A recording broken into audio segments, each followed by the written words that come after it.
वैसे तो देश में हनुमान जी के एक से एक मंदिर स्थित हैं, लेकिन आज ईटीवी भारत की टीम आपको लेकर पहुंची है दक्ष नगरी कनखल में। कनखल के संकरे बाजारों में स्थित है बड़ी महत्ता का यह मंदिर। यहाँ से औरंगजेब की भी कहानी अंत की लिखी गई थी और इस मंदिर से कहा जाता है कि यदि आप किसी मुकदमों में फंसे हैं तो इस मंदिर में अरदास मात्र लगाने से ही आपको मुकदमों से छुटकारा मिल जाता है।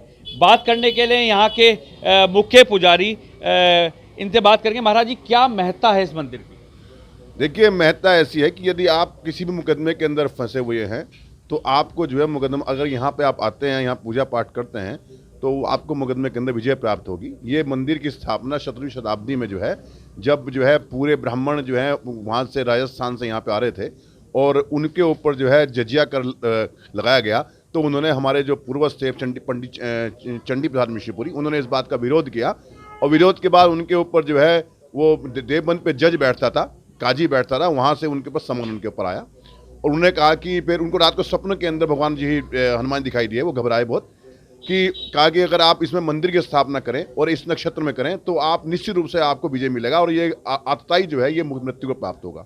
तो उन्होंने इसके बाद फिर उसमें कालजयी नक्षत्र के अंदर 17वीं शताब्दी के अंदर इस मंदिर की स्थापना करी। तब मंदिर का द्वार जो था वो पश्चिम की तरफ था, अब तो आप ये इसको उत्तर की तरफ देख रहे हैं, बाद में चेंज कराया इसको और इसमें गुप्त मंदिर की स्थापना हुई। उन्होंने जो है 10 दिन पूजा करी और ठीक 1 महीने बाद जो है वो औरंगजेब जो मृत्यु को प्राप्त हुआ। तब से इसका नाम मुकदमा जीता हनुमान जी मंदिर पड़ा और यहीं से जो है वो जो औरंगजेब था वो आतताई का समापन हुआ। अच्छा, कहा जाता है 17वीं शताब्दी में मंदिर स्थापित हुआ, इसके बाद से लगातार ये इतना बड़े कनखल अपने आप में बहुत ज़्यादा महत्व की जगह है, उसके बाजार के बीच में स्थित है। कहाँ कहाँ से लोग आते हैं? ये तो बहुत दूर दूर से लोग आते हैं यहाँ पर। जब जो है कहा जाता है कि जब मेरे पास भी एक सलमान खान जब उसमें फंसे थे, मुकदमे के अंदर फंसे थे, तब मेरे पास उनके सेक्रेटरी का फ़ोन आया, कहने लगे कि आपका मंदिर यहाँ पर है, इस प्रकार से मुकदमे के अंदर। तो हमने उनके नाम से ही पूजा यहाँ पे करी। पंजाब केसरी के जो संपादक थे उनके घर में भी कोई इस प्रकार दिक्कत थी, उनके वो भी यहाँ पे आए। इसके साथ कई लोग यहाँ पर जो बड़ी बड़ी हस्तियाँ हैं वो भी सुन के यहाँ पे आते हैं, उनको विजय मिलती है। सलमान खान को कुछ नहीं हुआ, उनके नाम से यहाँ पर जो जप कराए गए, पूजा कराई गई, उन्हें भी कुछ नहीं हुआ यहाँ पर। अच्छा, कहा जाता है यहाँ पे जिस तरीके से बाजार में स्थित है तो लोगों में एक मंगलवार वाले दिन की विशेष यहाँ की महत्ता है, वो क्या है? देखिए, ये तो बाजार तो आज अब बना है, पहले यहाँ बाजार नहीं था। पहले तो यहाँ पे सिर्फ जो है संकरी गलियाँ थी और ये जो स्थान है ये मिश्रपुरी परिवार का स्थान है यहाँ पर जो है, और पीछे पूरा मोहल्ला है। ये पूरा जितना वर्ग पीछे देख रहे हैं आप, ये सारा मिश्रपुरी परिवार के पास था। कहा जाता है जब चंडी प्रसाद मिश्रपुरी को जब समन वाले आए देखने के लिए, उनसे पूछा कि वो कहाँ मिलेंगे, उसने कहा उनका घर वो है जहाँ पे तोते भी आपको वेद पाठ करते मिलेंगे, वो चंडी प्रसाद मिश्रपुरी का परिवार है।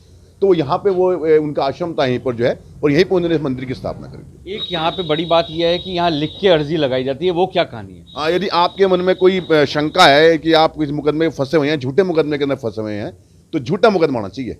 जो आप यूँ नहीं कि आप किसी मुकदमे के अंदर, यदि आपको झूठा मुकदमा लगा हुआ है, यदि आप परेशान हैं, तो आप उसके ऊपर आप पर्चे में लिखिए और यहाँ पर आपको अर्जी लगाइए उसको, और वो आपको निश्चित रूप से आप में हो कि आपको विजय प्राप्त होगी उसके अंदर। काफ़ी बड़ी महत्ता है इस मंदिर की। यहाँ पे कुछ लोग भी हैं, आप किस लिए आए हैं भैया? हम यहाँ पे अपनी अर्जी लगाने आए हैं कि हमारे पे भी एक झूठा मुकदमा किया गया है।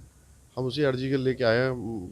कई वर्षों से हमने सुना है, अपने बुजुर्गों से सुना है कि मुकदमा जिताऊ मंदिर है, तो आना तो कई बार हुआ, लेकिन आज पहली बार ये हुआ कि हमने एक अर्जी के बहाने से हम यहाँ आए हैं कि, और बाबा के हमारे विशेष आस्था रहती है, तो हमने सोचा कि एक बार अर्जी लगा के देखें कि जैसे हम बुज़ुर्गों से सुनते आ रहे हैं, कई वर्षों से हमारे पिताजी भी बताते थे, तो इस बार हमने सोचा कि एक अर्जी हम भी लगा के देखें कि शायद जो लोग कहते हैं सत्य प्रतीत हो जाए।